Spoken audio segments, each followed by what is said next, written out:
So I want to do a part two on my YouTube video, Women Hate Handsome, Conscious, Aware Men. Now, there's some humor in that video that a lot of people got, some people didn't, and what I was referring to with some of my points in the video. Because reading over some of the comments now, some people got it, some people didn't. I wanted to do a part two on that where it's not that women hate handsome guys or rich guys or tall guys or conscious guys, aware guys, smart guys, talented guys. I'm not saying they hate the positive thing as some sort of they would rather have the negative thing.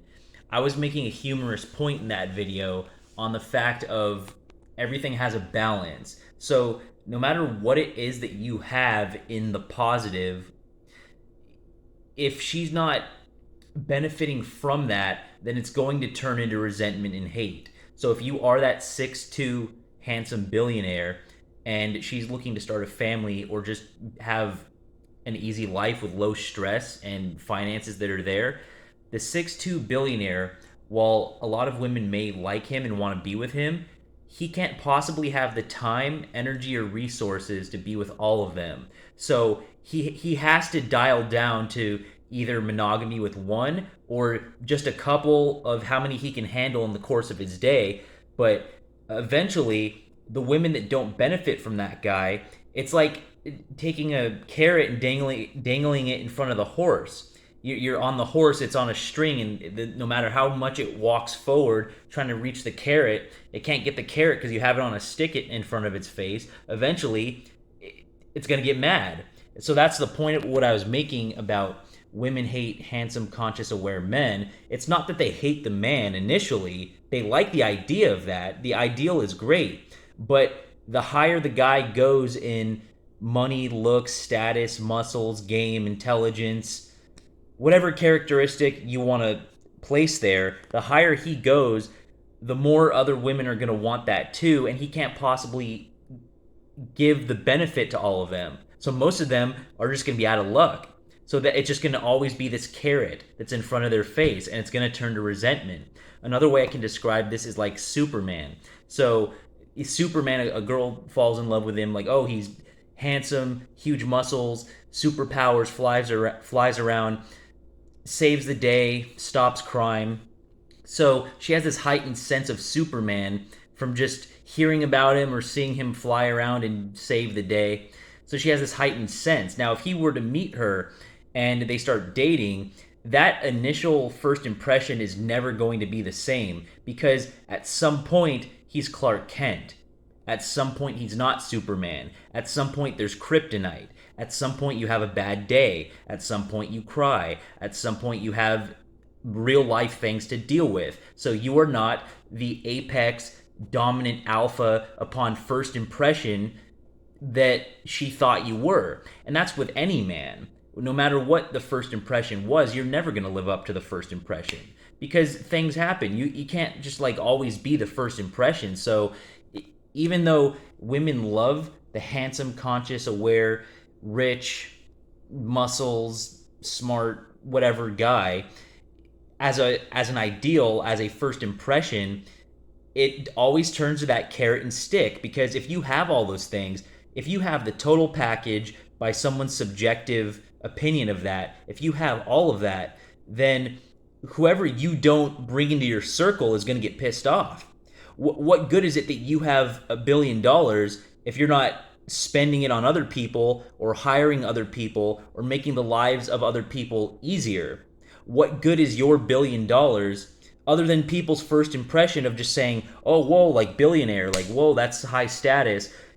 Once they get over that first impression, then you're just the person with $1 billion in your bank account.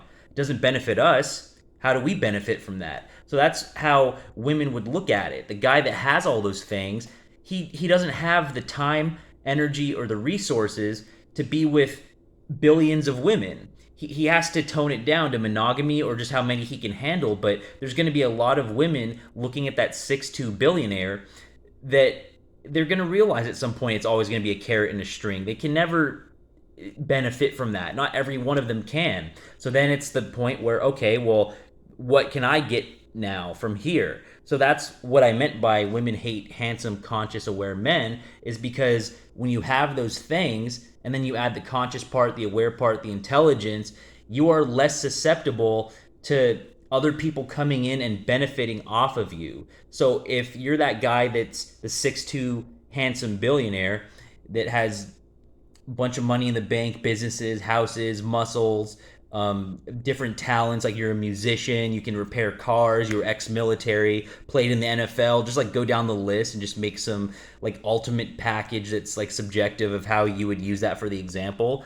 Even if you have all those things, if you're also conscious and aware, you're less likely to have worked towards those things and then have a woman come in and just flirt with you and just say, "Oh yeah, like I'm totally going to sign a marriage contract. I'm totally just going to give all the money to you or spend it on you or take you out to a five-star restaurant for the first date." If you're conscious and aware, you might be less likely to do that, and so therefore she can't benefit from it. So if she can't benefit from it, then it's just going to turn to hate. And it's just the balance of how that goes. It's always a 50-50 in life, male, female, rich, poor, birth, death, night, day. There's always this teeter-totter, this balancing act. So just by definition, you're not just going to have $1 billion and think that that's going to be all positive. Most people don't have that, so there's going to be that pushback. Other people are going to be like, "Hey man, like what gives? Like we want to have some money too. You can't just hoard $1 billion and not give to charity, not do anything for society, not do anything for your woman, whatever the case may be." So the women who aren't benefiting from that, it's going to turn to hate. Like they don't want to have it always be this fantasy or always be this guy in the background or what they could have or the carrot that's in front of their face that they can't get. Eventually they're going to get pissed off or annoyed or just give up and move on and just get nonchalant and not care about it, and they got to move forward with their lives. So any positive quality that the woman could be looking at you as a guy, any subjective positive of what she considers as the ultimate alpha male, if she's not directly benefiting from it, then it's going to turn to some kind of resentment, hate, or indifference. So when some guys that don't have that certain thing that another guy has, like they'll look at a rich guy and be like, "Wow, if only I had that money," or "I wish I had that money." Yes, there's benefits to it, of course. There's advantages and disadvantages, looks, money, whatever the case may be. But it's not like this ultimate thing just because you don't have it and because you don't experience it to know the other side of the coin. Because if you looked at it deeper, yeah, the guy has a bunch of money, but again, if he's not spending the money on her, eventually she's not going to care. She's going to get pissed off. Like, what good is his $1 billion if she's not benefiting from it? If she's not in a nice house to live, if she doesn't have nice food, if she doesn't have nice appliances and comfort for the kids and security and resources, like what's it going to do for her? So yeah, that initial day or two or however long, that's like that first impression of Superman flying around with the cape, like, "Oh my god, this is the ultimate dude." Well, at some point you're not fighting crime. At some point you're Clark Kent. At some point there's kryptonite. At some point there's going to be a down to whatever that up was. So if she's not benefiting from your money, if she's not benefiting from you being handsome, if she's not benefiting from your muscles or your intelligence or what you've achieved in the world, if she's not getting her hands on it too, and it's going to another girl, then it's going to be that balancing act. It all has to come back to level, like water. Everything has to come back to level. Water always seeks its own level. So what goes up must come down. What is down must come up to always get back to like this 50-50, this equal stake in the game for every person involved. And so those forces are always going to be there. And so that's just why I wanted to clarify that video of women hate handsome, conscious, aware men. And sometimes you have to be creative with the titles too, because getting it into the search algorithm and everything, you got to have a title that's, it's catchy, it makes sense to summarize the video.